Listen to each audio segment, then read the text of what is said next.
This might be the missing piece for your iPhone vlogging setup. Imagine using your iPhone best camera or the main camera and still seeing yourself while recording. No flip screen, no guessing.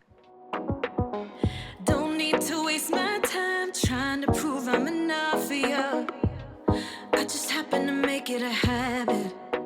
This is the SmallRig Wireless Display Adapter Vlog Kit.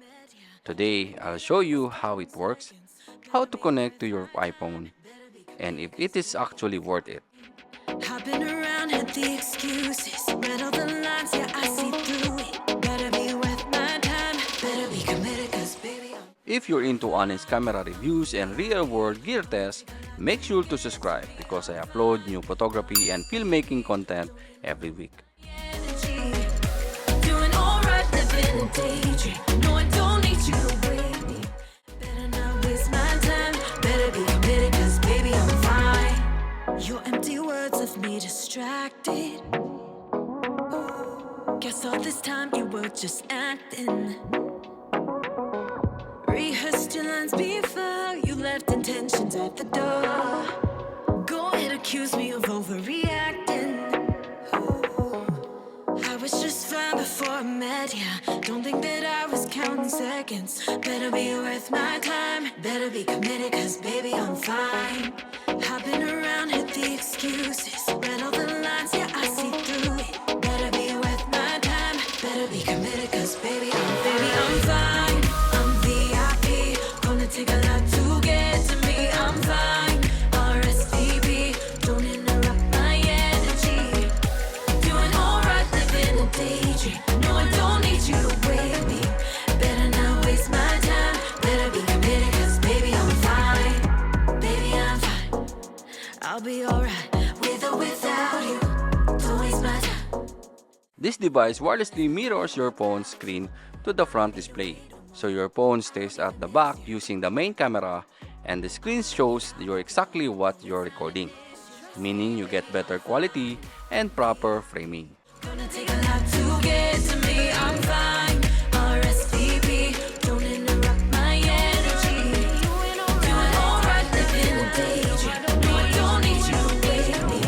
Better not waste my time. Better be committed, cause baby, I'm fine. You know I'm fine. Living a daydream. Baby, I'm fine. Better be committed, cause baby, I'm fine. I'm here to get what I want, yeah. I got no regrets, I'm not done having fun, yeah. Everything looks brighter. I've mounted my iPhone 15 Pro Max at the back and the SmallRig display in the front. Now, let's connect it properly. You can buy that, but everything's got a price tag. Give my all just to get this far, yeah. Working First, turn on the SmallRig. my blood, sweat, Make it long press with the power button for 3 seconds and turn it on. so now it's time to celebrate. Oh, nah, nah. Step 2.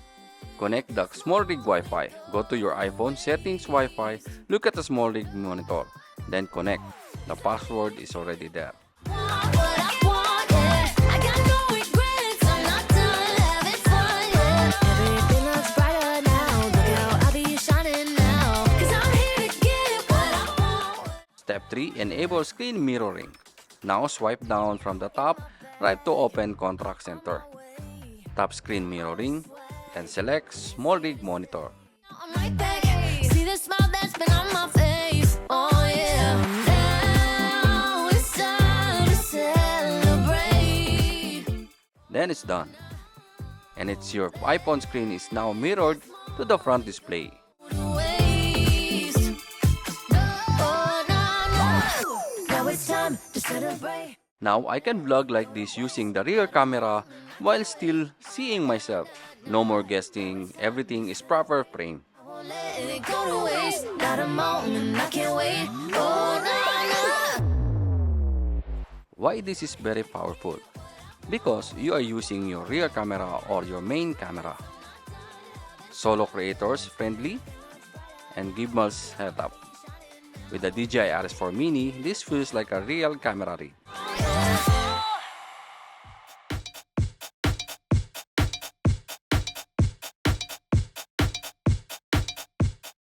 Now, let's be real. It's not perfect. There can be slightly delay sometimes. You need a stable wireless connection. It's an extra setup compared to just using your phone. So, it's not for everyone.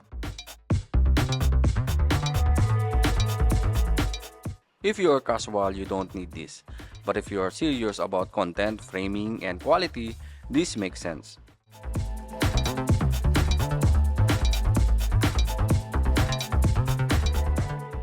If you want more real-world setups like this, make sure to subscribe. I don't chase trends, I use what works. Don't forget to like and subscribe.